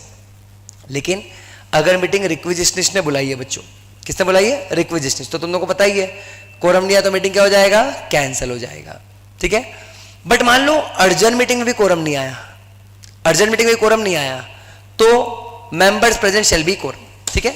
सुन रहे हो मैं क्या बोल रहा हूं? अर्जेंट मीटिंग में भी कोरम नहीं आया तो member present will be what? Quorum. समझ रहा है मैं क्या बोलने की कोशिश कर रहा हूं तुमको यहां पर? यस और नो? सिंपल है, इजी है, बढ़ू मैं आगे? कोई डाउट है इसमें? पक्की बात है? सिंपल? ठीक है? अच्छा, इधर पे अब आगे बढ़ते हैं। देखो मीटिंग चालू करने के लिए पहले नोटिस भेजना पड़ेगा, एक्सप्लेनेटरी स्टेटमेंट अटैच करेंगे अगर स्पेशल बिजनेस है तो। फिर 103 में क्या बोलता है, 103 में बोलता है कोरम होना चाहिए। बट मीटिंग चालू करने के लिए कौन होना चाहिए, चेयरमैन। और चेयरमैन मीटिंग को लीड करता है, चेयरमैन मीटिंग को लीड करता है और चेयरमैन के पास होता है कास्टिंग वोट। क्या होता है बेटा, कास्टिंग वोट। ठीक है, अब कास्टिंग वोट क्या होता है, तो अगर कभी भी ऑर्डिनरी रिजोल्यूशन में वोट्स इन फेवर और वोट्स अगेंस्ट इक्वल हो जाते हैं, वोट्स इन फेवर और वोट्स अगेंस्ट क्या हो जाते हैं, इक्वल हो जाते हैं, तो उस पर्टिकुलर सिचुएशन में हम लोग को बताया गया है कि चेयरमैन के पास कास्टिंग वोट होता है। क्या होता है बेटा, कास्टिंग वोट्स होता है। व्हेन ऐसे कास्टिंग वोट्स होता है, इसका मतलब चेयरमैन या तो हां बोल सकता है या तो ना, और चेयरमैन जो भी बोलेगा वो फाइनल हो जाएगा। टाई ब्रेकर वोट बोलता हूं मैं क्या बोलता हूं, टाई ब्रेकर वोट। ठीक है, और चेयरमैन कैसे इलेक्ट होगा, तो देखो if AOA of the company contains the provision regarding who shall be chairman of the meeting, then the chairman of general meeting will be as per AOA. यानी अगर article में लिखा है कि चेयरमैन कौन होगा तो जैसा लिखा है वैसा होगा। ठीक है, लेकिन in the absence of any provision, यानी आर्टिकल्स में कुछ नहीं लिखा है चेयरमैन के बारे में, तो जो मेंबर प्रेजेंट है वो लोग आपस में किसी को शो ऑफ हैंड से क्या बना लेंगे, चेयरमैन। बट अगर किसी को शो ऑफ हैंड से तकलीफ है तो वो पोल डिमांड कर लेगा और फिर नया चेयरमैन कैसे इलेक्ट होगा, पोल से इलेक्ट होगा। करेक्ट है, बट जब तक पोल से नया चेयरमैन इलेक्ट नहीं होता, शो ऑफ हैंड्स वाला चेयरमैन कंटिन्यू करेगा। पोल से कोई और इलेक्ट हो गया तो शो ऑफ हैंड्स वाला अपना जगह छोड़ देगा। ये समझ रहा है मैं क्या बोलने की कोशिश कर रहा हूं तुमको यहां पर, ए यस और नो, सिंपल है, इजी है, बड़ू में आगे, कोई डाउट है इसमें। ठीक है, अच्छा लेकिन बच्चों मीटिंग या तो मैं खुद अटेंड कर सकता हूं या तो मैं प्रॉक्सी के थ्रू जा सकता हूं। अब आई रिपीट, खुद अटेंड कर सकता हूं या तो किसके थ्रू जा सकता हूं, प्रॉक्सी के थ्रू जा सकता हूं। प्रॉक्सी कहां डिफाइंड है बेटा, प्रॉक्सी डिफाइंड है सेक्शन 105 में। ठीक है बच्चों, प्रॉक्सी कहां डिफाइंड है, सेक्शन 105 में। ठीक है, सुनना ध्यान से मैं क्या बोल रहा हूं। ठीक है, कंपनी है, कौन है, कंपनी। कंपनी आपको नोटिस देगा जनरल मीटिंग का। ठीक है, किसको नोटिस देगा, मेंबर्स को, मेंबर्स को नोटिस देगा। और इस नोटिस में एक स्टेटमेंट होगा जिसमें लिखा होगा that members who are entitled to attend and vote at general meeting में appoint proxy to attend the meeting and vote on their behalf. यानी अगर मैं मीटिंग में नहीं जा पा रहा हूं तो क्या मैं अपने बिहाफ पे प्रॉक्सी को भेज सकता हूं, the answer is yes sir, मैं अपने बिहाफ पर प्रॉक्सी को भेज सकता हूं। और अगर मैंने ये स्टेटमेंट नहीं लिखा अपने नोटिस में जनरल मीटिंग के, तो मुझे 5000 तक का फाइन भरना पड़ सकता है। ठीक है, 5000 तक का क्या भरना पड़ सकता है, फाइन भरना पड़ सकता है। समझ रहे हो मैं क्या बोल रहा हूं तुम लोग को, ए यस और नो। ठीक है, अच्छा लेकिन सवाल उठता है प्रॉक्सी कौन अपॉइंट कर सकता है, तो कंपनी में शेयर कैपिटल है तो members who are entitled to attend and vote can appoint proxy.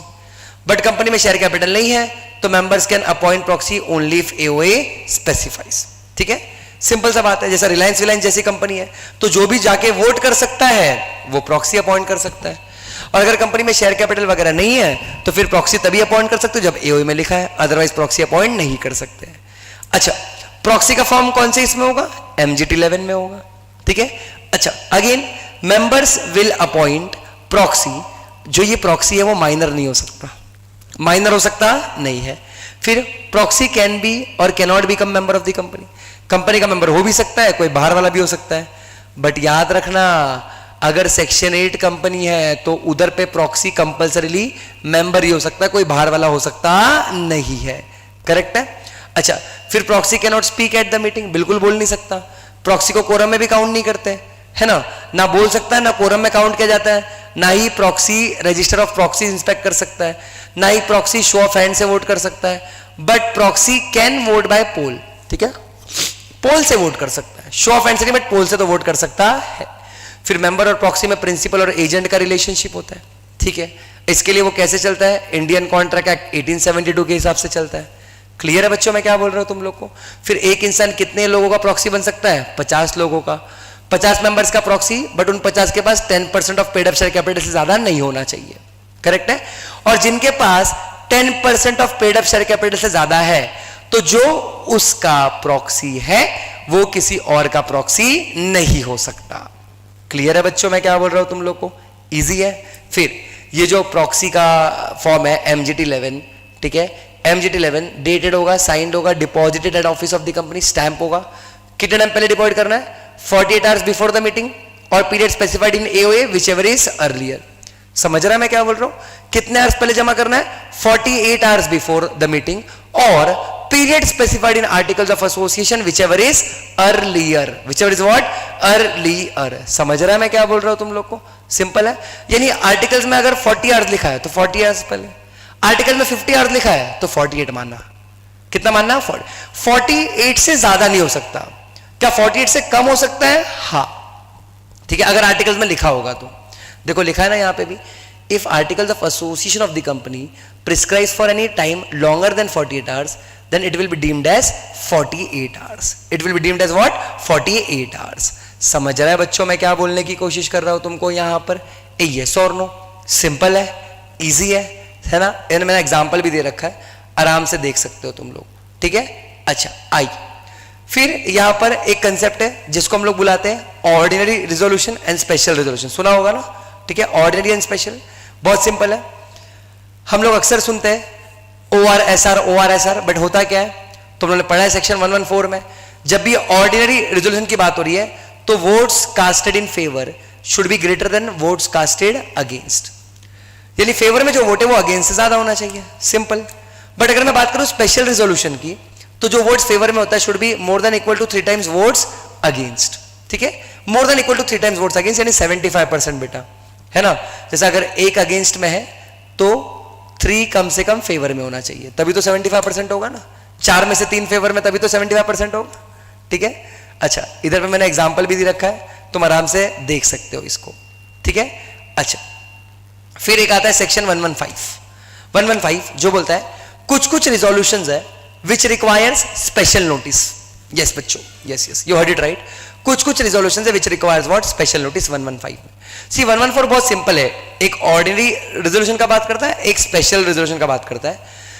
115 एक ऐसा टूल है जो मेंबर्स के हाथ में अवेलेबल है, यानी ऐसे मेंबर्स जिनके पास मिनिमम 1% ऑफ वोटिंग राइट्स है, या तो फिर 5 लाख का पेड अप शेयर कैपिटल है, they can give special notice to company, they can give special notice to company which will be signed individually और कलेक्टिवली।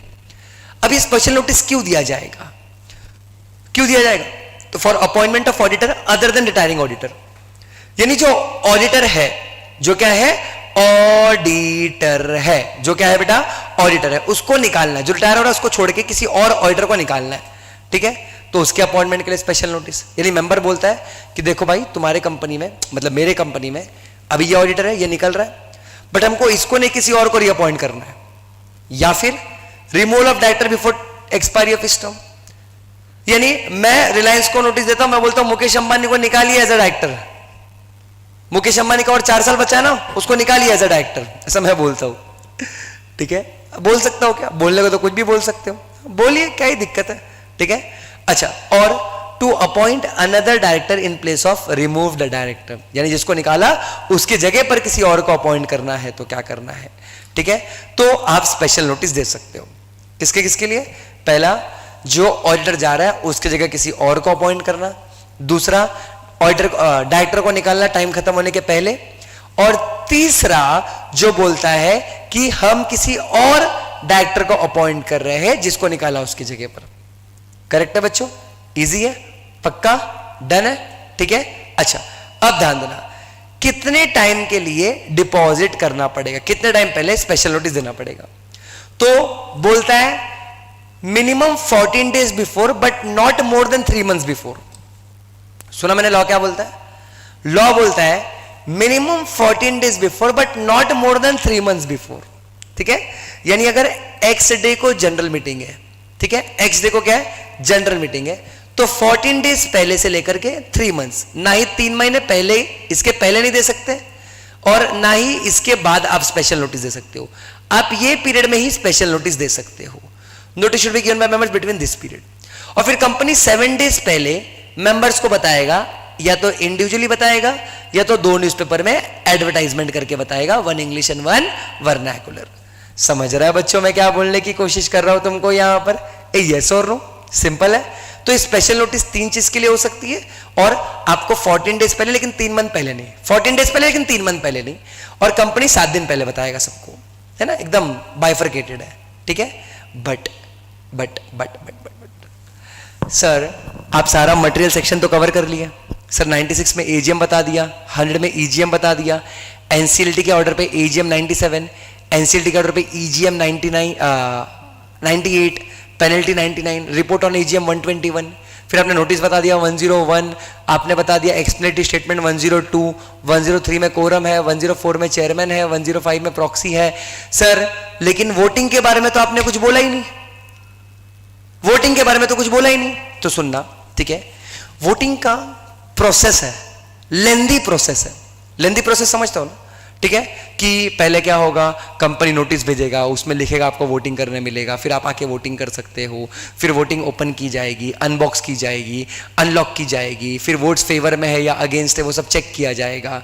समझ रहा है मैं क्या बोल रहा हूं? तो XYZ सारी चीजें देखी जाती है, ठीक है, XYZ सारी चीजें देखी जाती है ई वोटिंग में, ई वोटिंग बोल रहा हूं, वोटिंग में। अब वोटिंग करने के 4 तरीके होते हैं, ठीक है, मुझे पता नहीं तुमको मालूम है कि नहीं, बट वोटिंग करने के कितने तरीके होते हैं? 4 तरीके होते हैं, ठीक है, प्लीज फोकस करना इधर पे, ठीक है। वोटिंग करने के कितने तरीके होते हैं? 4 तरीके होते हैं, पता होना चाहिए आपको ये, ठीक है। वोटिंग करने के 4 तरीके होते हैं, ठीक है। एक होता है शो ऑफ हैंड्स, ठीक है, एकदम सिंपल है, ट्रेडिशनल तरीका है, शो ऑफ हैंड्स। दूसरा है इलेक्ट्रॉनिक मींस, ई वोटिंग जिसको बोलते हैं, ठीक है। तीसरा है पोल और चौथा है पोस्टल बैलेट। अब शो ऑफ हैंड्स में क्या होता है? 1 मेंबर 1 वोट होता है। क्या होता है बेटा? 1 मेंबर 1 वोट, ठीक है। यानी इससे फर्क नहीं पड़ता कि आपके पास कितने शेयर्स है, अगर आपके पास आप एक मेंबर हो तो आपके पास एक वोट होता है, ठीक है। ये दिया है सेक्शन 107। ई वोटिंग में 1 शेयर 1 वोट, आजकल यही सबसे ज्यादा चलता है। पोल में भी same 1 share 1 vote. Postal ballot में भी 1 शेयर 1 वोट, ठीक है। पोल तब पिक्चर में आएगा जब शो ऑफ हैंड से काम नहीं बनता। सुन रहे बच्चों?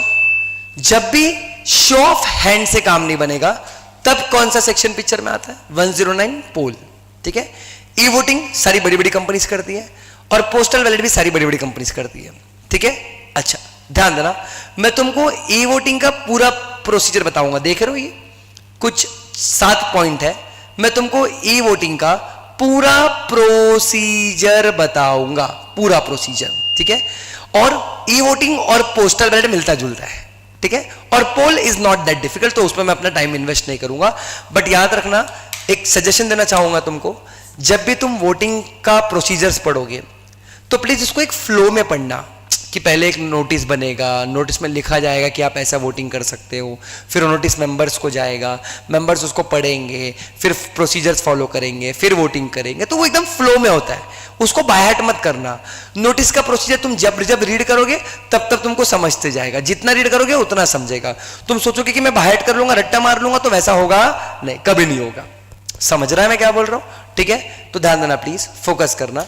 क्या बोलता है? Voting through electronic means section 108 rule 20, ठीक है, याद रखना प्लीज, रूल याद रखना अगर हो सके तो, ठीक है। अब ई वोटिंग किसके लिए मैंडेटरी है? ई वोटिंग किसके लिए मैंडेटरी है? तो एक तो लिस्टेड कंपनी के लिए है, दूसरी company having at least 1000 share holders, e voting उनके लिए मैंडेटरी हो जाता है, करेक्ट है। अच्छा, ऑप्शनल किसके लिए है? तो अनलिस्टेड कंपनी करना है तो करे, नहीं तो नहीं करे। फिर कंपनी जिनके पास कम से कम 1000 शेयर होल्डर से कम है, या फिर निधि कंपनी है, या फिर कंपनी जो एसएमई एक्सचेंज पर लिस्टेड है, small and medium enterprise, small and medium enterprise, और ऐसी company which is listed on institutional trading platform, जिसको आज की तारीख में इनोवेटर्स ग्रोथ प्लेटफॉर्म भी बुलाया जाता है। सर ये एसएमई एक्सचेंज और इनोवेटर्स ग्रोथ प्लेटफॉर्म क्या है? कुछ नहीं, ये स्टॉक एक्सचेंज के एक अलग डिफरेंट प्लेटफॉर्म है। ये स्टॉक एक्सचेंज के क्या है? अलग से डिफरेंट प्लेटफॉर्म है। समझ रहा है मैं क्या बोलने की कोशिश कर रहा हूं तुमको? यहां पर डिफरेंट प्लेटफॉर्म है, जहां पर जैसे स्मॉल एंड मीडियम एंटरप्राइज हो गया तो वहां पर छोटे कंपनीज के शेयर्स लिस्ट होते हैं, और इनोवेटर्स ग्रोथ प्लेटफॉर्म पे स्टार्टअप्स कंपनी के लिस्ट होते हैं, इंस्टीट्यूशनल ट्रेडिंग प्लेटफॉर्म पे, तो उनको ई वोटिंग करवाना मैंडेटरी नहीं होता। बाकी जो लिस्टेड कंपनी है, अब तुम समझ लो, लिस्टेड कंपनी में 10-10, 20-20 हजार शेयर होल्डर्स होते हैं। जैसे if I am not wrong, ITC का मैंने एक बार डेटा पढ़ा था, कुछ 16 लाख शेयर होल्डर्स थे। तो अगर उनका एजीएम हुआ और एजीएम में शो ऑफ हैंड्स करवाओगे तो कब तक वोटिंग करवाओगे तुम? तुम समझ रहे हो क्या? तो वहां पर ई वोटिंग चलता है, ठीक है। अच्छा, ई वोटिंग क्या होता है? तो voting bye electronic means is a secured system based process of display of electronic ballets, ठीक है, of display of which ballets? Electronic ballets, capable of recording votes casted in favour और against the resolution, ठीक है। एक ऐसा system है जो capable है, जो बता सकता है कि कितने वोट्स फेवर में आए, कितने वोट्स अगेंस्ट में आए, and all votes gets registered in a centralised servers with adequate cyber security, correct है। अच्छा, लेकिन मैं ई वोटिंग को कैसे समझता हूं? अभी देखो यहां पर तुमने पढ़ा होगा तो तुमको थोड़ा EIS के लैंग्वेज का याद आया होगा, हाँ ऐसा ही है, बट ठीक है। अब मैं ई वोटिंग को दो तरीके से जानता हूं, एक होता है रिमोट ई वोटिंग और एक होता है e voting at the venue of general meeting. Remote e voting मतलब आप घर पे बैठे बैठे वोटिंग करो, कोई टेंशन लेने का जरूरत नहीं है। एक होता है e voting at the venue of general meeting, यानी आपको जनरल मीटिंग के वेन्यू पे जाके वोटिंग करना पड़ेगा, करेक्ट है, सिंपल है, इजी है।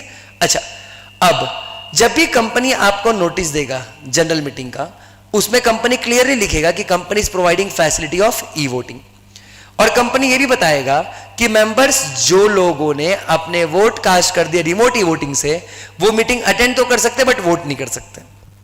समझ रहे हो? जैसे अभी देखो मेरे को ना नोटिस आया है, ठीक है, मेरे को ITC का नोटिस आया है, ठीक है, ITC का मेंबर हूं मैं, मेरे को नोटिस आया भाई अमित ई वोटिंग करना है, तो मैं इधर बैठा हूं, बैठे बैठे मैंने वोटिंग कर दिया, ठीक है, टिक टिक टिक टिक यस और नो भेज दिया। तो ये जो मैं ई वोटिंग कर रहा हूं वो रिमोट ई वोटिंग है। ये जो मैं वोटिंग कर रहा हूं ये कौन सी वोटिंग है? रिमोट ई वोटिंग है। बट यही अगर मैं कंपनी के वेन्यू पे जाकर, जो AGM का वेन्यू है उस दिन जाकर वोटिंग करूं, तो वो क्या हो जाएगा? वो हो जाएगा e voting at the venue of general meeting. तो कानून क्या बोलता है? जिन्होंने रिमोट ई वोटिंग किया है वो लोग मीटिंग के वेन्यू पे जाके वोटिंग नहीं करेंगे। सुना है क्या? सुना मैंने क्या बोला? जिन्होंने रिमोट ई वोटिंग किया वो लोग वेन्यू पे जाके ई वोटिंग करेंगे नहीं। करेक्ट है क्या? इजी है क्या? बढ़ू में आगे, सिंपल है, इजी है, श्योर है, ठीक है। अच्छा, फिर जो कंपनी नोटिस देगा मेंबर्स को, डायरेक्टर्स को या ऑडिटर्स को, ठीक है, उसमें process and manner of e voting, क्या टाइम शेड्यूल होगा, details of log n ID and password, ठीक है, सब कुछ बताना पड़ेगा। फिर यही नोटिस जो है आपका वो एटलीस्ट 2 न्यूज़पेपर में पब्लिश होगा, एक इंग्लिश और एक वर्नाकुलर, है ना। और एडवर्टाइजमेंट में क्या क्या लिखा होगा कि कौन से बिजनेस ई वोटिंग से होने वाले हैं, कब ई वोटिंग चालू होगा और खत्म होगा, है ना, कट ऑफ डेट क्या होगा। कट ऑफ डेट मतलब वो डेट जहां पर आपको ऑप्शन, मतलब जो लोग शेयर होल्डर है उनको ई वोटिंग करने मिलेगा। यूजुअली ये 7 डेज पहले होता है। जैसे अगर मीटिंग X डे को है तो cut off date will be X - 7 days. अब इस दिन जो भी शेयर होल्डर होंगे, जो भी क्या होंगे शेयर होल्डर, उनको ई वोटिंग करने मिलेगा। उनको क्या करने मिलेगा बेटा? उनको ई वोटिंग करने मिलेगा। करेक्ट है? अच्छा, फिर कैसे आपको लॉगिन ID और पासवर्ड मिलेगा, फिर वेबसाइट एड्रेस कैसे होगा आपका, ये details of person responsible to address grievances, यानी सारा डिटेल्स होगा, ठीक है, सब कुछ उसमें लिखा होता है नोटिस में, ठीक है। अच्छा, लेकिन रिमोट ई वोटिंग चलता कितने टाइम है? तो मिनिमम 3 डेज, मिनिमम 3 डेज, और मीटिंग के एक दिन पहले शाम को 5 बजे बंद हो जाएगा। यानी अगर मीटिंग 17 अगस्त को है तो 16 अगस्त शाम 5 बजे बंद हो जाएगा, वोटिंग लाइन्स आर क्लोज्ड, ठीक है।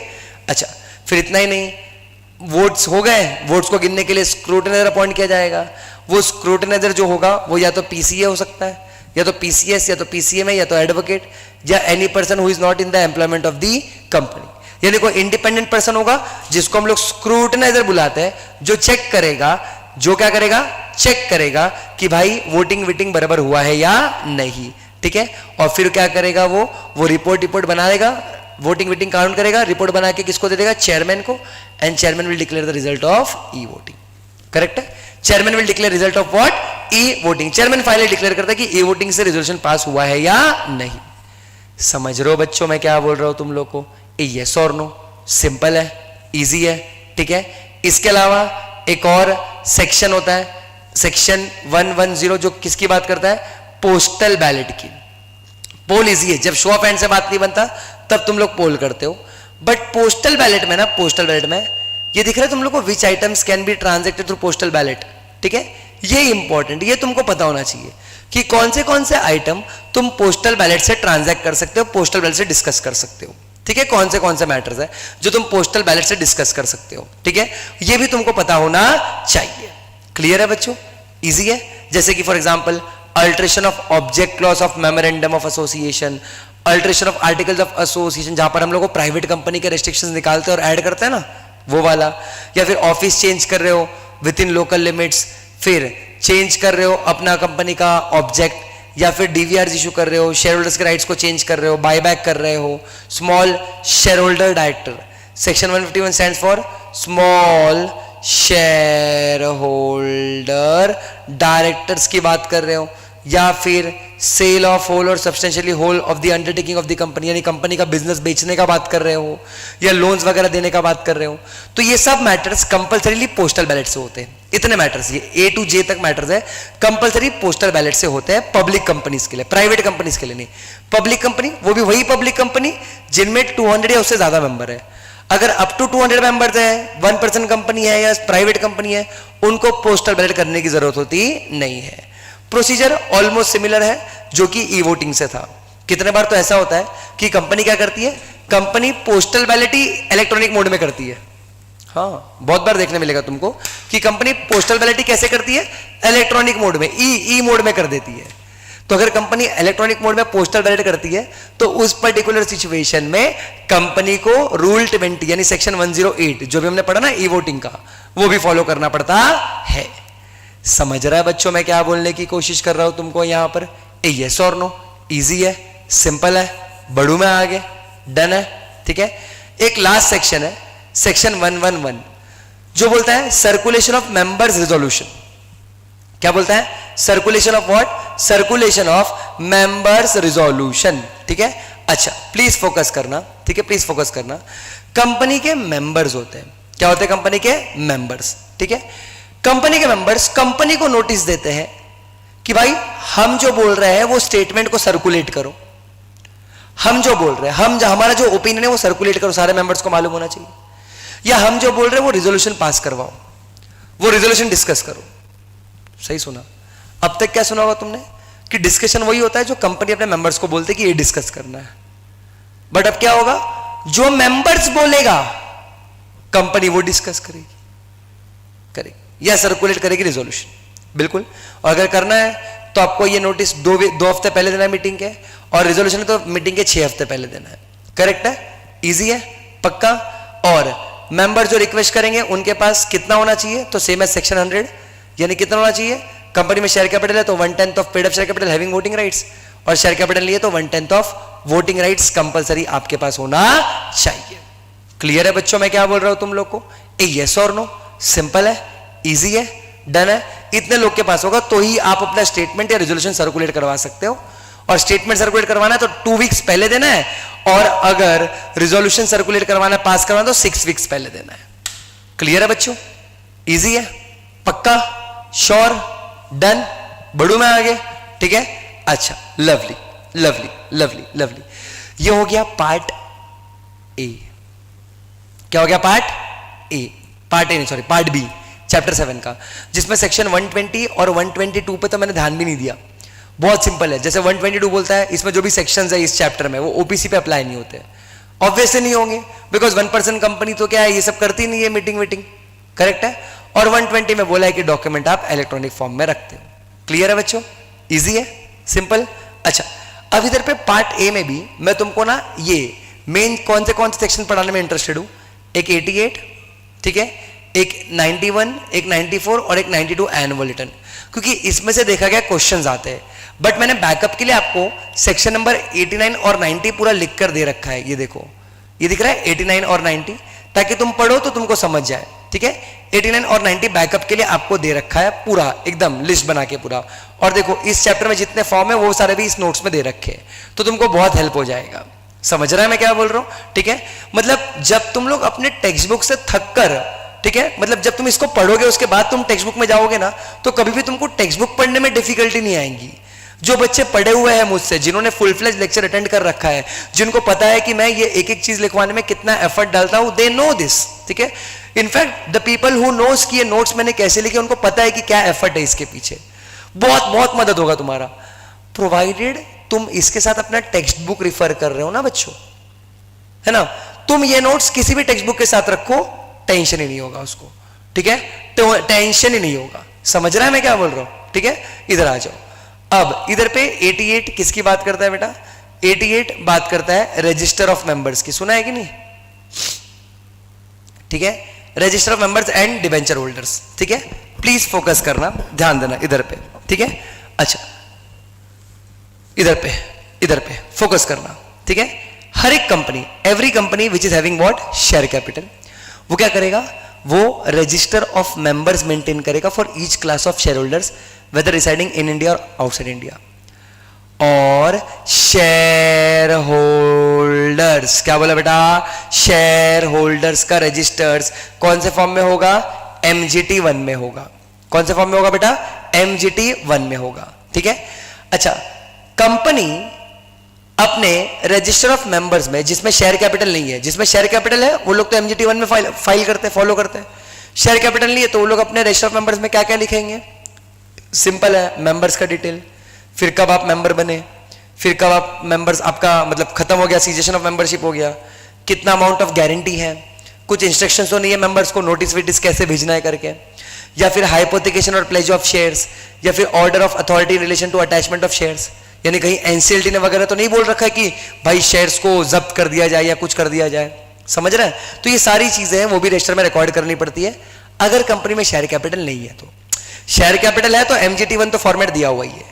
और डिबेंचर्स के लिए कौन सा फॉर्म है, MGT 2। डिबेंचर होल्डर्स के लिए MGT 2, इक्विटी शेयर होल्डर के लिए MGT 1। क्लियर है बच्चों, इजी है, पक्का, श्योर, डन। ठीक है, अब रजिस्टर कहां रखोगे, तो कंपनी के रजिस्टर्ड ऑफिस में, या फिर within same city town और village where register office of the company is situated. ठीक है, अच्छा लेकिन अगर कहीं और रखना है आपको सेम सिटी टाउन और विलेज में, तो कंपनी को स्पेशल रेजोल्यूशन पास करना पड़ेगा। या फिर any place within India, any place with in what, India, लेकिन वहां पर आपको SR के साथ साथ देखना पड़ेगा कि वहां पर आपके 1/10 ऑफ मेंबर रहते हैं कि नहीं। अगर वहां पर आपके एटलीस्ट 1/10 मेंबर रहते हैं, यहां पर क्या रहता है, यहां पर 1/10 मेंबर रहते हैं आपके उस जगह पर, उस जगह पर आपके 1/10 मेंबर रहते हैं, तो ही 1/10 भी नहीं, 1/10 से ज्यादा रहते हैं तो ही आप वहां पर रजिस्टर रख सकते हो, अदरवाइज नहीं। जैसे मेरी कंपनी का ऑफिस दिल्ली में है, अब मुझे अपना रजिस्टर रखना है मुंबई में, तो मुंबई में मेरे 1/10 से ज्यादा मेंबर्स होने चाहिए तो ही मैं रख सकता हूं, और SR पास करना पड़ेगा। फिर रजिस्टर में एंट्रीज कितने डेज में जानी चाहिए, 7 डेज के अंदर। आपको अलॉटमेंट हो गया ना, सिक्योरिटी अलॉट हो गया, 7 दिन के अंदर एंट्रीज चली जानी चाहिए। ठीक है, फिर index of names he maintain करना पड़ता है, बिल्कुल। ठीक है, अच्छा इंडेक्स पता है ना, जैसे पता चले कि कौन से किधर पे किसका कौन से मेंबर्स का डिटेल्स रखा हुआ है, करेक्ट है। तो इंडेक्स मैंडेटरी कब है, जब नंबर ऑफ मेंबर्स कम से कम 50 है। ऑप्शनल कब है, जब नंबर ऑफ मेंबर्स 50 से कम है। समझ रहा है बच्चों मैं क्या बोल रहा हूं, यस और नो। ठीक है, अच्छा नोट देखना, ध्यान देना, ध्यान देना। सी जो कंपनीज है जिनके शेयर्स डीमैट फॉर्म में है, तुमको क्या लगता है लोग MGT 1 MGT 2 में फाइल मेंटेन करते हैं? Of course not. जो भी कंपनी के शेयर्स डीमैट फॉर्म में है उनके लिए रजिस्टर मेंटेन करने का काम डिपॉजिटरीज का होता है। समझ रहे हो क्या, उनके लिए रजिस्टर मेंटेन करने का काम किसका होता है, डिपॉजिटरीज का होता है। ठीक है, देखो लिखा ना, register of beneficial owners maintained by depositories as per section 11 of the depositories act 1996 will be deemed as register of members under this section. Clear है बच्चों, पक्की बात है, ये बोलो हाँ या ना, श्योर है, इजी है। ठीक है, अच्छा इसके साथ साथ एक फॉरेन रजिस्टर भी होता है, बिल्कुल। कंपनी क्या करता है, कंपनी अगर अपने आर्टिकल से ऑथोराइज्ड है तो कंपनी में maintain foreign register, foreign register. And if company is maintaining foreign register, then company shall inform its location to ROC inform MGT3 within 30 days of opening or closure or change. ठीक है, या तो आपने foreign register open किया है या close किया है या चेंज किया है लोकेशन, कुछ भी किया है, आपको MGT3 में किसको बताना है, ROC को।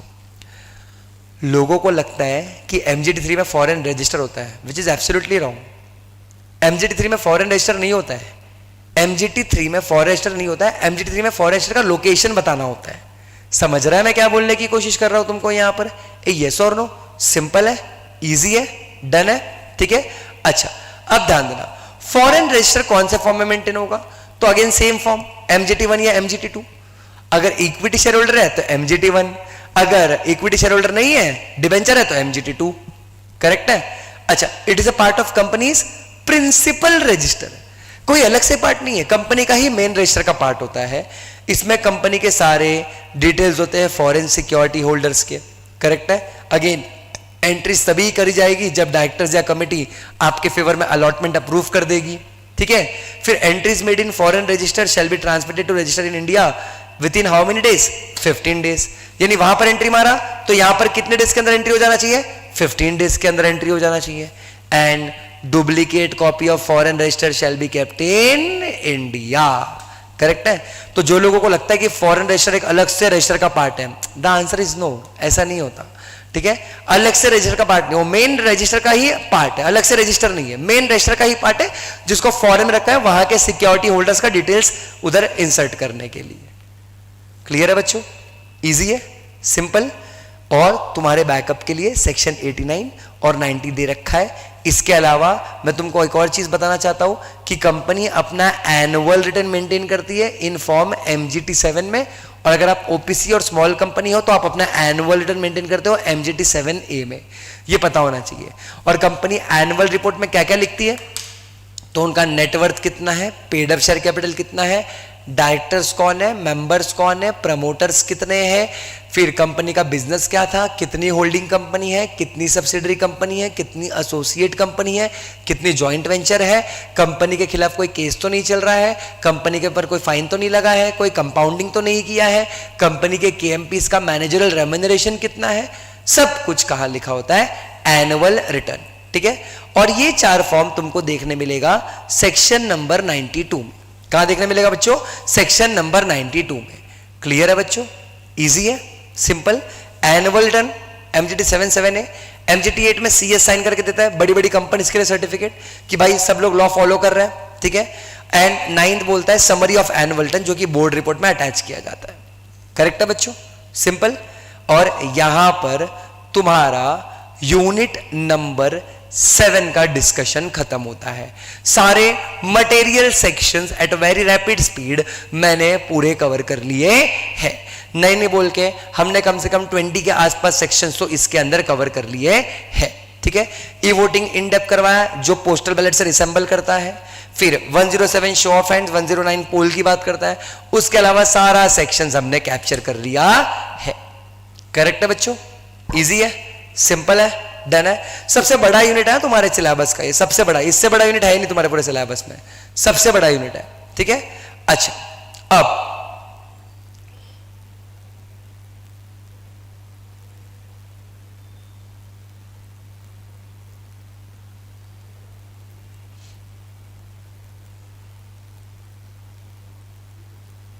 एक सेकेंड ना,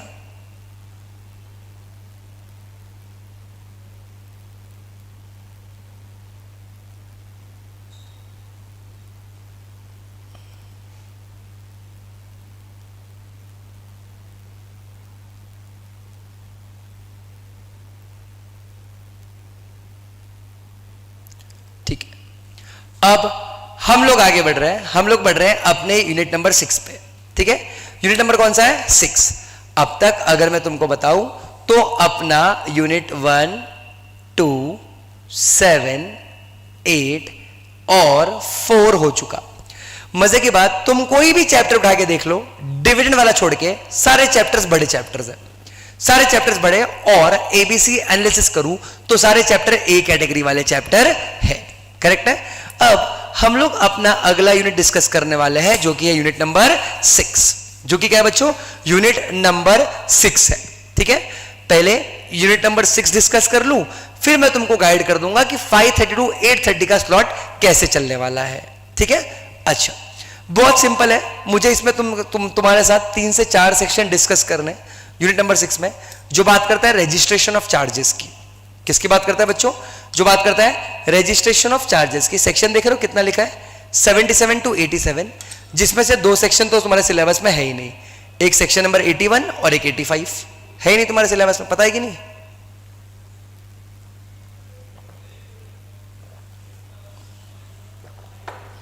सेक्शन नंबर 81 और 85 तुम्हारे सिलेबस में है ही नहीं, है ही नहीं, ठीक है, है ही नहीं, ठीक है। अच्छा, अब यूनिट 6 देखो क्या बात करता है, ठीक है, ध्यान देना। रजिस्ट्रेशन ऑफ चार्जेस की बात करता है, ठीक है बच्चों। आई रिपीट, किसकी बात करता है बच्चों, रजिस्ट्रेशन ऑफ चार्जेस की बात करता है। आई होप तुमको पता है कि रजिस्ट्रेशन ऑफ चार्जेस क्या कंसेप्ट है, और अगर नहीं पता तो मैं बताता हूं। बट आगे बढ़ने के पहले जरा मुझे फटाफट तुम लोग बताओ, तुम लोग जिंदा हो कि नहीं हो, सुन रहे हो कि नहीं, तुमको समझ रहा है कि नहीं क्या चल रहा है कि नहीं चल रहा है? तुमको क्या सेक्शंस रिकॉल हो रहे हैं जो तुमने पढ़े हैं? क्या तुम